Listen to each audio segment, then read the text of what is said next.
नमस्कार दोस्तों, मैं कुमार चंदन आप सभी का आपके अपने YouTube चैनल एग्जाम विहार में हार्दिक अभिनंदन करता हूं। दोस्तों, रसायन विज्ञान की क्लास लेकर मैं आज के आपके सामने हाजिर हूं। दोस्तों, इस सब्जेक्ट का एक वीडियो अपलोड किया जा चुका है। उसमें हमने देखा था कि रसायन विज्ञान क्या होता है। रसायन विज्ञान में हम पदार्थ का अध्ययन करते हैं। रसायन विज्ञान का जनक लेवैजियर को कहते हैं। इसके अलावा हमने रसायन विज्ञान की जो सिलेबस हैं, कॉम्पिटिटिव एग्ज़ाम्स में जो इम्पोर्टेंट टॉपिक्स हैं उनके बारे में बताया गया था आपको। और उसी के हिसाब से सबसे पहला टॉपिक था आपका पदार्थ। चूँकि रसायन विज्ञान में हम लोग पदार्थों का अध्ययन करते हैं, इसलिए हम सबसे पहले पढ़ेंगे कि पदार्थ क्या होते हैं, पदार्थ की अवस्थाएँ क्या हैं। दोस्तों, यहाँ से भी काफ़ी अच्छे प्रश्न परीक्षाओं में पूछे जाते रहे हैं। तो दोस्तों, यहाँ पे देख रहे हैं आज का हमारा टॉपिक है मैटर और स्टेट्स ऑफ मैटर, यानी कि पदार्थ और पदार्थ की अवस्थाएं। क्योंकि रसायन विज्ञान की वह शाखा है जिसमें हम पदार्थों का अध्ययन करते हैं। तो दोस्तों, पदार्थ क्या होते हैं, पदार्थ किसे कहते हैं, इसके लिए आप देख पा रहे हैं कि ब्रह्मांड की प्रत्येक वो चीज़ जिसके पास कुछ आयतन हो, जो स्थान घेरती हो और जिसमें कुछ ना कुछ द्रव्यमान हो, वो प्रत्येक वस्तु क्या है, वो प्रत्येक वस्तु पदार्थ है। जैसे यहाँ पे आप देख पा रहे हैं लिखा हुआ है, जो स्थान घेरता हो, जिसमें द्रव्यमान हो, which occupy space, which having mass, which having some volume, वे सभी चीज़ें क्या हैं, पदार्थ हैं। जैसे कि ये भी पदार्थ है, ये सभी पदार्थ हैं, ये बोर्ड पदार्थ है। यहाँ तक कि हवा और गैसें भी क्या हैं, वो भी पदार्थ है। क्योंकि हवा में आयतन होता है, वो भी स्थान घेरती है, उसमें भी कुछ ना कुछ मास होता है, इसलिए हवा और गैसेज भी क्या हैं, वो भी पदार्थ की श्रेणी में आएंगे। तो उम्मीद है आप इसे समझ रहे होंगे कि पदार्थ वो हर एक चीज़ जो आप देख पा रहे हैं, जो आप अनुभव कर पा रहे हैं, उसमें कुछ ना कुछ द्रव्यमान है, वो कुछ स्थान घेरता है, कुछ उसके पास आयतन है। तो वो सभी चीज़ें क्या हैं, वो सभी चीज़ें पदार्थ हैं। दोस्तों, पदार्थ की अवस्थाएं कितनी हैं? पदार्थ की वर्तमान में 5 अवस्थाएं हैं: सॉलिड, लिक्विड, गैस यानी ठोस, द्रव, गैस। और पदार्थ की जो चौथी अवस्था है वो है प्लाज्मा। और पदार्थ की जो 5वीं अवस्था है वो है बोस-आइंस्टीन कंडेंसेट, यानी कि शॉर्ट में बोला जाता है BEC, बोस-आइंस्टीन कंडेंसेट। दोस्तों, तो पदार्थ की जो प्रारंभिक 3 अवस्थाएं हैं, ठोस, द्रव और गैस, ये प्राकृतिक रूप से नेचुरली हमें देखने को मिलती है। लेकिन जो पदार्थ की चौथी अवस्था है यानी कि प्लाज्मा, और पदार्थ की 5वीं अवस्था है बोस-आइंस्टीन कंडेंसेट, वे नेचुरली अकरिंग नहीं है। उसे हम लैब में टेम्परेचर, प्रेशर मेंटेन करके तो उसको बना पाते हैं। तो दोस्तों, सबसे पहले हम बारी बारी से सभी के बारे में अध्ययन करेंगे, लेकिन सबसे पहले यहाँ पे हम आपको ठोस, द्रव और गैस के बारे में कुछ सामान्य जानकारी जो है उसको देख लेते हैं। जैसे कि यहाँ पे आप देख पा रहे हैं कि सॉलिड, लिक्विड, गैस, ये पदार्थ की जो तीनों अवस्थाएं हैं, जो प्राकृतिक रूप से नेचुरली हमें देखने को मिलती है। तो इन तीनों की अगर हम बात करें, तो अगर हम आकार की बात करें, शेप की, साइज की बात करें, तो जो सॉलिड होते हैं उनका आकार निश्चित होता है। लेकिन वहीं जो लिक्विड होते हैं उनका आकार निश्चित नहीं होता है। यहाँ लिखा हुआ है पात्र के अनुसार, यानी कि वो जिस भी बर्तन में रखे जाते हैं उसी के आकार ले लेते हैं। जैसे कि आपने देखा कि बोतल में पानी है, उसका आकार का ले लिया। तो इस तरह से आप ध्यान रखना कि सॉलिडों का जो ठोस होते हैं उनका आकार निश्चित होता है, द्रव लिक्विड्स का आकार अनिश्चित होता है, वे पात्र के अनुसार अपना आकार बदल लेते हैं, और गैस का आकार भी अनिश्चित होता है। इसके बाद हम इनके एटम्स की बात करें, परमाणुओं की बात करें, तो सॉलिड होते हैं, तो सॉलिड में जो एटम्स होते हैं वो काफ़ी पास होते हैं, काफ़ी एक दूसरे के सघन होते हैं। लेकिन अगर हम लिक्विड की बात करें तो सॉलिड की अपेक्षा लिक्विड्स में जो एटम्स होते हैं वो थोड़े दूर दूर होते हैं। और गैसों में बात करें तो लिक्विड की अपेक्षा गैसों में जो एटम्स होते हैं वो और भी दूर दूर होते हैं। तो इस तरह दोस्तों आप देख सकते हैं यहाँ पे कि ये काफ़ी घना है। यानी कि अगर हम डेंसिटी की बात करें, यहाँ पे घनत्व की बात करें, तो सॉलिड, लिक्विड और गैसों में सामान्यतः हमें देखते हैं कि जो सॉलिड होते हैं उनका डेंसिटी ज़्यादा होता है लिक्विड के डेंसिटी से, लिक्विड का डेंसिटी ज़्यादा होता है गैस के डेंसिटी से। तो यहाँ पे कुछ अपवाद है, उसकी अभी हम बात करेंगे। तो आप ध्यान सकते हैं, अगर आपसे सामान्यतः पूछा जाए जनरली, तो जो सॉलिड्स होते हैं उनके अणु काफ़ी पास पास होते हैं, काफ़ी घने होते हैं, इसलिए उनका डेंसिटी ज़्यादा होता है अकॉर्डिंग कंपेयर टू लिक्विड। और जो लिक्विड होते हैं उनका डेंसिटी ज़्यादा होता है कंपेयर टू गैसेज। दूसरी बात हम यहाँ पे देख रहे हैं कि अंतर आणविक बल यानी कि इंट्रामोलिकुलर फोर्स। दोस्तों इंट्रामोलिकुलर फोर्स होता है किसी भी पदार्थ के अंदर जो एटम्स होते हैं तो उनके बीच का लगने वाला अट्रैक्शन फोर्स, तो उसे ही बोलते हैं इंट्रामोलिकुलर फोर्स। ये एक अट्रैक्शन फोर्स होता है, आकर्षण बल होता है, इसी के कारण ही अणु एक दूसरे से बंधे होते हैं। तो अगर हम देखें कि सॉलिड लिक्विड गैस में किसके अणुओं के बीच अंतर आणविक बल ज़्यादा होता है, तो आप इजीली कह सकते हैं क्योंकि सॉलिड्स की जो अणु हैं, जो अणु या फिर परमाणु हैं वो काफ़ी पास पास हैं, इसलिए इनका जो इंट्रामोलिकुलर फोर्स क्या होगा, वो सबसे ज़्यादा होगा एज कम्पेयर टू लिक्विड। और लिक्विड के जो इंट्रामोलिकुलर फोर्स है वो ज़्यादा होगा एज कम्पेयर टू गैस। तो इसलिए यहाँ पे दिखाया गया है अंतराणविक बल ज़्यादा है सॉलिड्स में, उससे कम है लिक्विड्स में, उससे कम होता है गैसों में। और डेंसिटी भी यहाँ दिखाया गया है कि डेंसिटी ज़्यादा होता है सॉलिड्स का, उससे कम होता है लिक्विड्स का, और इससे कम होता है गैसों का। दोस्तों अभी मैंने कहा कि डेंसिटी में कुछ अपवाद भी हैं, जैसे यहाँ पे इसको हम एक बार देख लेते हैं। जैसे कि अगर माने कि यहाँ पे कि आइस है, आइस यानी कि बर्फ़, ठीक है, तो बर्फ़ तो आइस तो सॉलिड अवस्था में है, आइस तो सॉलिड है, और आइस किससे बनता है, तो पानी से बनता है, वाटर वो तो लिक्विड है।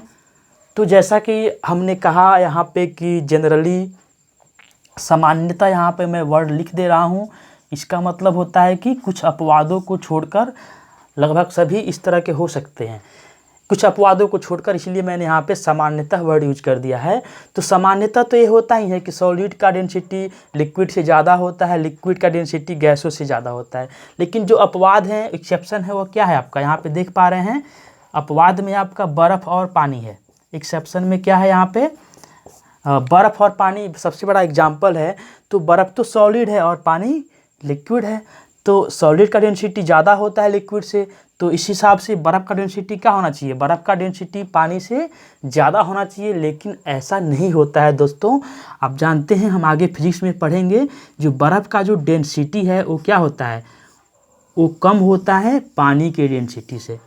दोस्तों यहाँ पे जो आइस का डेंसिटी लेस होता है पानी की डेंसिटी से, इसीलिए बर्फ़ पानी पे तैरता है। तो यहाँ पे आप देख पा रहे हैं उल्टा हो गया, तो ये आपका अपवाद है। इसी तरह हम एक और बात करें यहाँ पे अगर हम बात करें कि पारा और लोहे की बात करें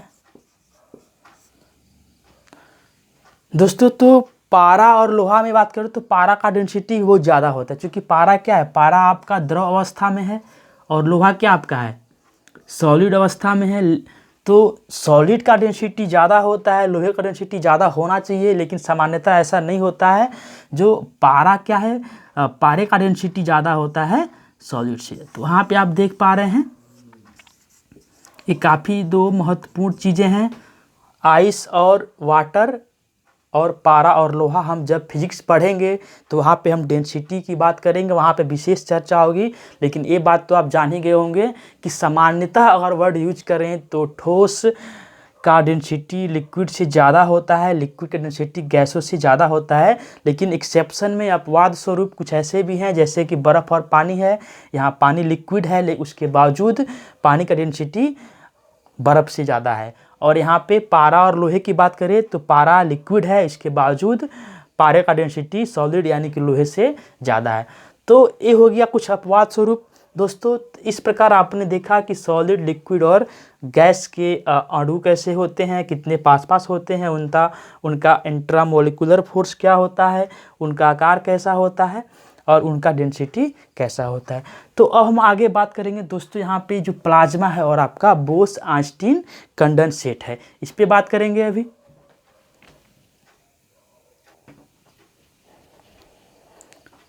दोस्तों तो ठोस, द्रव और गैस के बारे में बात हो चुकी है। और इसके बाद जो पदार्थ की चौथी अवस्था है वो है प्लाज्मा।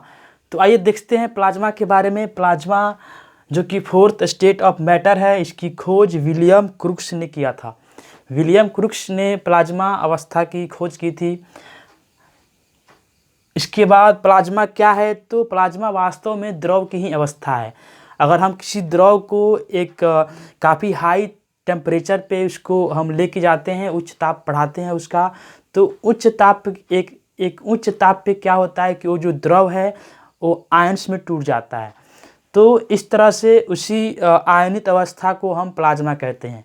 तो यहाँ पे आप देख पा रहे हैं कि द्रवों को उच्च तापमान पे गर्म करने पर द्रव का आयनित अवस्था ही प्लाज्मा कहलाता है।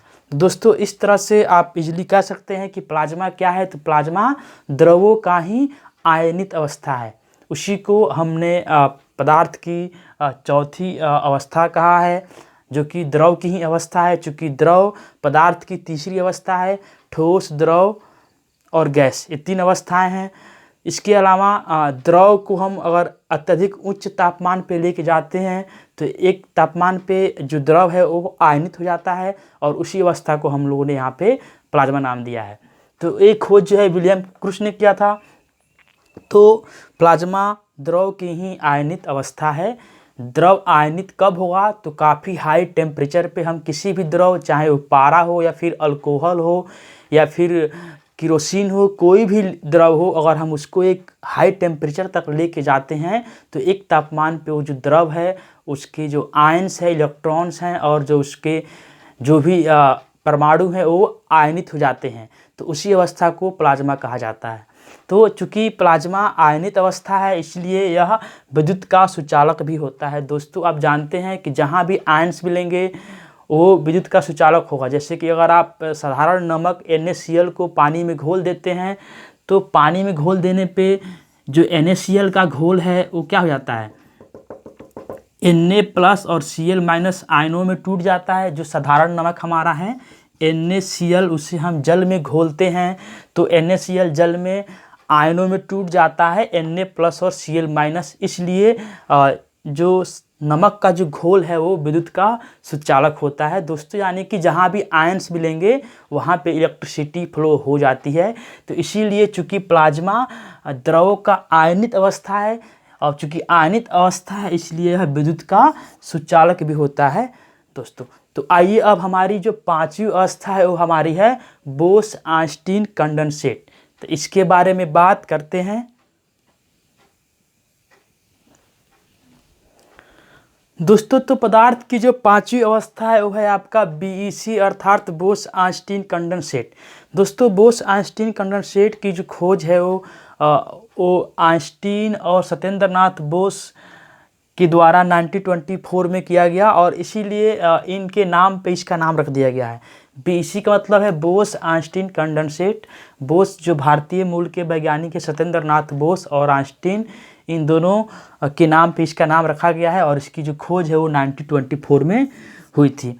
दोस्तों अभी मैंने कहा आपसे शुरुआत में कि पदार्थ की जो 5 अवस्थाएं हैं इनमें से ठोस, द्रव और गैस, ये तीनों ही क्या हैं, ये तीनों ही अवस्थाएं प्राकृतिक रूप से पाई जाती हैं, नेचुरली पाई जाती हैं। लेकिन जो ये जो चौथी और पांचवी अवस्था है प्राकृतिक रूप से नहीं पाई जाती है। जैसा आपने देखा कि हम द्रव को आयनित करके प्लाज्मा बनाते हैं, तो इन दोनों को हम प्राकृतिक रूप से नहीं पाते हैं, इन्हें हम कृत्रिम रूप से तैयार करते हैं। कृत्रिम रूप से लैब में तापमान बढ़ा के, प्रेशर बढ़ा के या किसी भी तरीके से उसको हम नेचुरली आर्टिफिशियली इसको हम प्राप्त कर पाते हैं। तो आप ध्यान रखना दोस्तों, पदार्थ की 2 अवस्थाएं हैं, चौथी और पांचवी, जो प्राकृतिक रूप से उपलब्ध नहीं है, उन्हें हम खुद से लैब में तैयार करते हैं। दोस्तों तो ये हो गया आपकी पदार्थ और पदार्थ की पांचों अवस्थाएं। इसके बाद दोस्तों यहाँ पे हम बात करेंगे जो ठोस, द्रव और गैस है, इनका आपस में कैसे फेज चेंज होता है। तो आइए हम थोड़ी सी इसकी भी बात करते हैं। चेंज ऑफ स्टेट यानी कि अवस्था में परिवर्तन कैसे होता है इनका, ये भी काफ़ी इम्पोर्टेंट चीज़ है। तो दोस्तों हमारे पास पदार्थ की जो 3 अवस्थाएं हैं, यहाँ पे हम देख रहे हैं कि अवस्था परिवर्तन, अवस्था में परिवर्तन। Change in state. तो पदार्थ की 3 अवस्थाएं हैं, आपने देखा यहाँ पे सॉलिड, और एक आपका है लिक्विड, और एक आपका है गैस। तो इन्हीं तीनों को देखना है। वो दोनों अवस्थाएं प्लाज्मा और बीईसी तो प्राकृतिक रूप से मिलती ही नहीं है। तो ये हम इन पे तीनों पे बात करेंगे कि सॉलिड यानी कि ठोस, द्रव और गैस। दोस्तों इनका हम आपस में चेंज कैसे करते हैं। जैसे हमें ठोस से, सॉलिड से लिक्विड प्राप्त करना है, लिक्विड से गैस, और फिर गैस से सॉलिड या फिर सॉलिड से गैस। तो इसमें देखिए क्या होता है, अगर आपको सॉलिड से क्या प्राप्त करना है, लिक्विड प्राप्त करना है, दोस्तों एरो पे ध्यान देंगे। कोई सॉलिड है, जैसे आइस है या फिर आयरन है, कुछ भी सॉलिड है, उसको हमें लिक्विड रूप में बदलना है तो क्या करेंगे। तो उसके लिए हम क्या करेंगे, तापमान इंक्रीज करेंगे, हम तापमान बढ़ाएंगे, उसको गर्म करेंगे, तो सॉलिड क्या हो जाएगा, मेल्ट होकर पिघल के लिक्विड बन जाएगा। तो इस प्रक्रिया को क्या बोलते हैं, इसको बोलते हैं मेल्टिंग। इसको क्या बोलते हैं, मेल्टिंग, यानी हिंदी में क्या बोलते हैं, गलन। दोस्तों ध्यान देंगे, सॉलिड से लिक्विड प्राप्त करने की जो प्रक्रिया है उसे मेल्टिंग बोलते हैं या गलन बोलते हैं।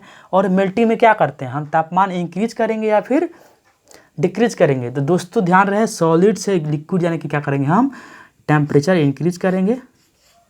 टेम्परेचर यहाँ पे शॉर्ट में लिख दे रहा हूँ, इंक्रीज। तापमान बढ़ाएंगे, सॉलिड से लिक्विड में कन्वर्ट हो जाएगा। अब दोस्तों हमें अगर लिक्विड से सॉलिड प्राप्त करना है, लिक्विड से सॉलिड प्राप्त करना है तो क्या करेंगे, लिक्विड से सॉलिड प्राप्त करना है तो क्या करेंगे, तो तापमान कम करेंगे। हमने तापमान बढ़ाया तो सॉलिड से लिक्विड बन गया। अब लिक्विड से क्या करना है, सॉलिड प्राप्त करना है तो क्या करेंगे, तापमान को क्या करेंगे, कम करेंगे, यानी कि टेम्परेचर यहाँ पे डिक्रीज करेंगे, यहाँ पे इंक्रीज किया गया था।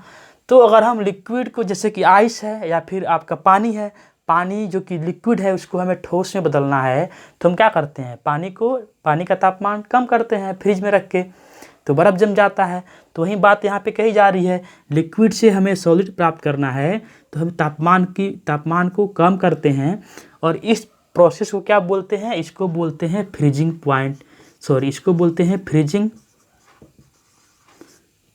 यानी कि हिंदी में कहते हैं हिमीकरण।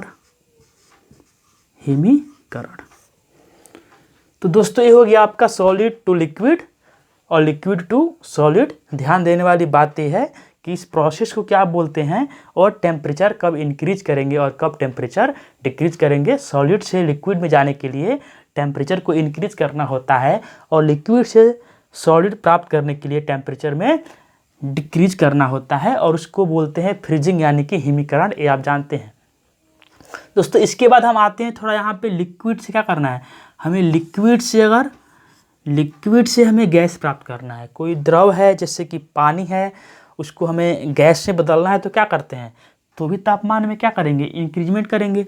तो हम यहाँ पे क्या करेंगे, टेम्परेचर इंक्रीज करेंगे, तापमान बढ़ाएंगे, पानी को गर्म करेंगे, या फिर कोई भी द्रव है, कोई भी लिक्विड है उसे हम गर्म करेंगे तो कहाँ कन्वर्ट होगा, वो गैस में कन्वर्ट होगा।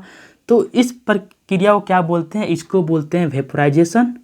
इसे क्या बोलते हैं, इसको बोलते हैं वेपोराइजेशन, यानी कि हिंदी में कहते हैं वाष्पीकरण। हिंदी में क्या बोलते हैं, वाष्पीकरण।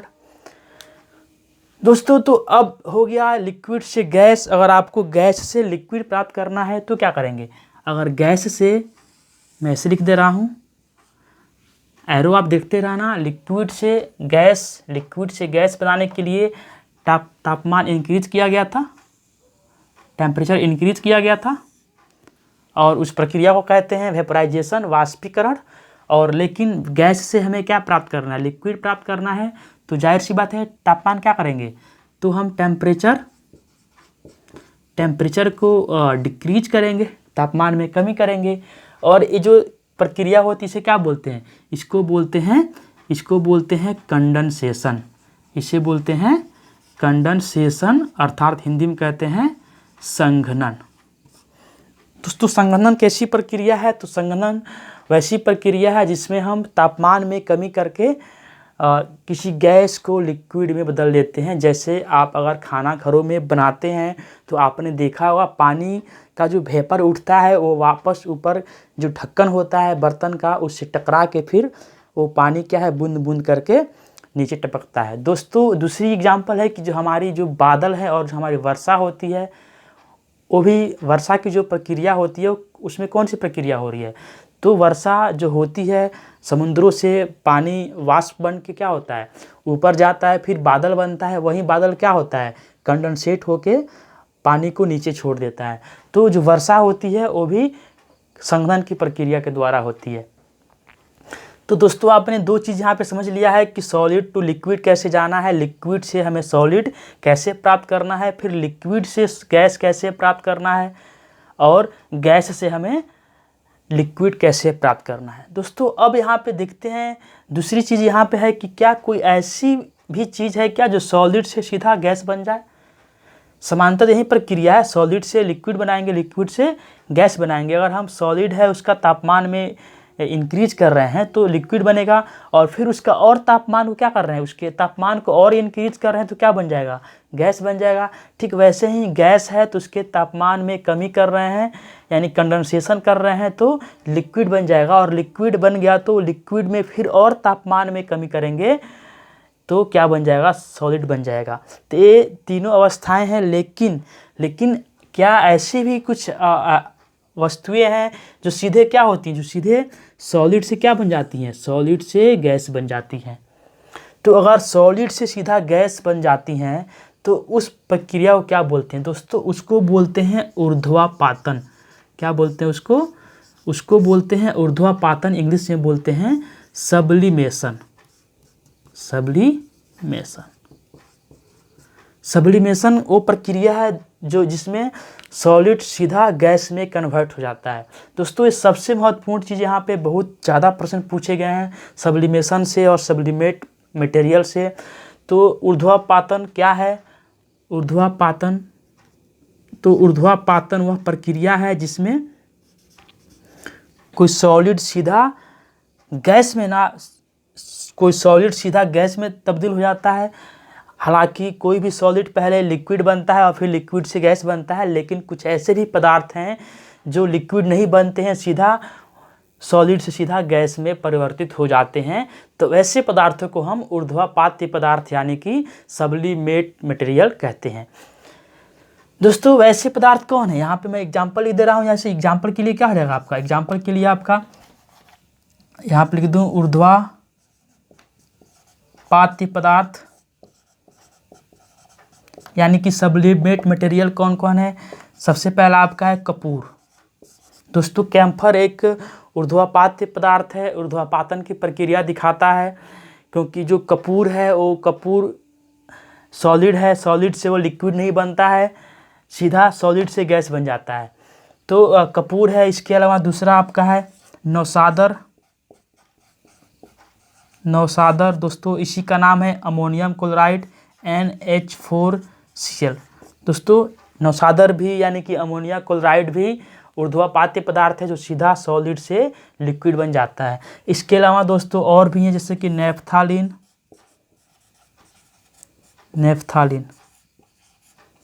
तो नेफ्थालीन भी ऊर्ध्वापात्य पदार्थ है, सब्लिमेट मटेरियल है जो ऊर्ध्वापातन की प्रक्रिया दिखाता है यानी कि सीधा सॉलिड से गैस में तब्दील हो जाता है। इसके अलावा आपका बेंजोइक एसिड भी है, बेंजोइक अम्ल भी दिखाता है, सॉलिड से गैस में तब्दील हो जाता है। दोस्तों एक कुछ महत्वपूर्ण ऊर्ध्वापात्य पदार्थ हैं। इसके अलावा जो ओडोनिल आप वॉशरूम में या घरों में या फिर अपने कार में आप जो ओडोनिल यूज करते हैं सुगंधित एयर के लिए, वो ओडोनिल भी क्या है आपका ऊर्ध्वापात्य पदार्थ है, क्योंकि आप जानते हैं कि सॉलिड होता है सीधा क्या बन जाता है गैस में तब्दील हो जाता है। तो वो जो ओडोनिल है निश्चित रूप से नेफ्थालीन और इन सब से ही मिलके बना होता है।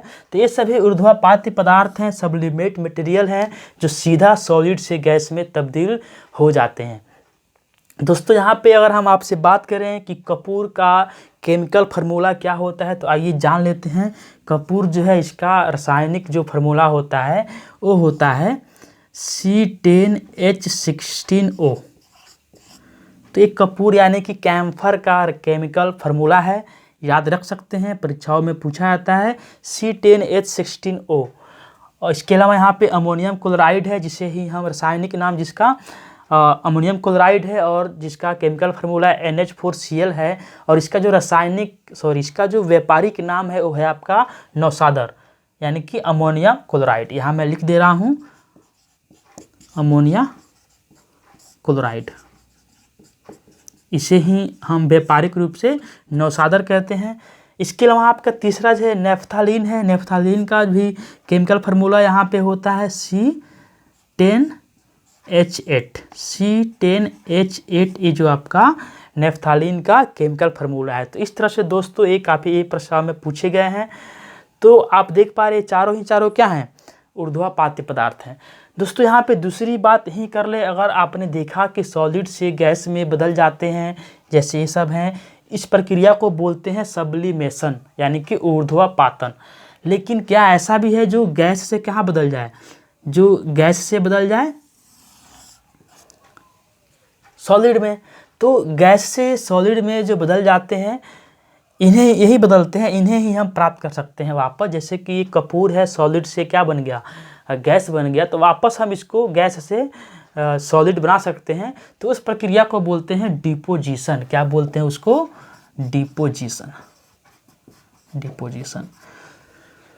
तो यहाँ पे मैं एक बार फिर से रिपीट कर दे रहा हूँ दोस्तों कि सामान्यतः सॉलिड से लिक्विड में जाना है तो हमें तापमान में वृद्धि करनी होती है और उसको बोलते हैं मेल्टिंग। तो हमें सॉलिड से लिक्विड बन जाता है, और लिक्विड से हमें अगर फिर वापस सॉलिड प्राप्त करना है तो तापमान में कमी करनी होती है, और उसको बोलते हैं फ्रीजिंग करना, यानी हिमीकरण करना। तो लिक्विड से सॉलिड बन जाता है। इसके अलावा अगर हमें लिक्विड से गैस प्राप्त करना है तो हमें फिर से तापमान में इंक्रीमेंट करना होता है, और उसको बोलते हैं वेपोराइजेशन, जो कि आप सामान्यतः जानते भी हैं। और फिर अगर लेकिन गैस से हमें वापस लिक्विड प्राप्त करना है तो तापमान में कमी करनी होती है, और गैस से वापस लिक्विड बनाने की जो प्रक्रिया होती है उसे कंडेंसेशन कहते हैं, संघनन कहते हैं। और इसी संघनन के द्वारा ही क्या होती है, वर्षा भी संघनन के कारण ही होती है। इसके अलावा फिर आपको बताया गया कि सॉलिड से डायरेक्ट गैस में बदलने की जो प्रक्रिया होती है उसे हम ऊर्ध्वापातन या सब्लिमेशन कहते हैं। और जो ऐसे कुछ पदार्थ हैं, सामान्यतः गिने चुने कुछ पदार्थ होते हैं जो ही सॉलिड से गैस में बदलते हैं, वरना सामान्यतः लगभग सभी वस्तुएं सॉलिड से लिक्विड और फिर लिक्विड से गैस में तब्दील होती हैं। लेकिन कुछ अपवाद स्वरूप कुछ ऐसे पदार्थ हैं गिने चुने, वही सॉलिड से सीधा गैस में बदलते हैं, और उन्हें ही हम ऊर्ध्वापात्य पदार्थ कहते हैं। जैसे एग्जाम्पल के लिए कपूर, नौसादर, नेफ्थालीन और बेंजोइक अम्ल। तो ये ऊर्ध्वापात्य पदार्थ हैं जो सीधा सॉलिड से गैस में तब्दील हो जाते हैं, तो इसको बोलते हैं सब्लिमेशन। लेकिन अगर गैस से हमें सीधा डायरेक्ट गैस से हमें देखिए, गैस से लिक्विड, लिक्विड सॉलिड नहीं, हमें गैस से सीधा अगर सॉलिड प्राप्त करना होता है तो उस प्रक्रिया को बोलते हैं डीकम्पोजिशन। तो दोस्तों उम्मीद है आपको ये क्लास अच्छा लगा होगा। यहाँ पे हमने आज देखा कि पदार्थ क्या होता है, पदार्थ की जो पांचों अवस्थाएं हैं उनके बारे में हमने देखा। इसके अलावा जो उनका जो अवस्थाओं में जो परिवर्तन होता है उसके बारे में हम लोगों ने देखा। तो यहाँ से प्रश्न काफ़ी अच्छे बनते हैं कि मेल्टिंग क्या है, फ्रीजिंग क्या है, या फिर कंडेंसेशन क्या होता है, कब तापमान इंक्रीज करना है, कब तापमान में कमी करना है। इसके अलावा एक बात और आपसे करें कि सॉलिड से लिक्विड प्राप्त करने के लिए हम तापमान को क्या करते हैं, बढ़ाते हैं। तो उस प्रक्रिया को बोलते हैं मेल्टिंग। और एक होता है मेल्टिंग पॉइंट। तो मेल्टिंग पॉइंट वह तापमान होता है जिस तापमान पर कोई भी ठोस लिक्विड में बदलना शुरू हो जाता है, तो उस तापमान को बोलते हैं मेल्टिंग पॉइंट। ठीक वैसे ही एक फ्रीजिंग पॉइंट होता है। तो फ्रीजिंग पॉइंट, चूँकि फ्रीजिंग क्या है, फ्रीजिंग है लिक्विड को सॉलिड में कन्वर्ट करना, टेम्परेचर में कमी करके, डिक्रीज करके। तो फ्रीजिंग पॉइंट वह तापमान होता है जिस तापमान पे कोई लिक्विड सॉलिड में बनना प्रारंभ हो जाता है, यानी कि लिक्विड का जो क्रिस्टल है वो बनना शुरू हो जाता है, ठोस जमना शुरू हो जाता है। तो ये सब कुछ बातें हैं जो आपको आज बताया गया। उम्मीद है ये क्लास आपके लिए काफ़ी ही उपयोगी साबित होगा। और अगले लेक्चर में हम फिर अगले टॉपिक के साथ मिलते हैं। तब तक के लिए दोस्तों आपसे विदा लेते हैं। धन्यवाद।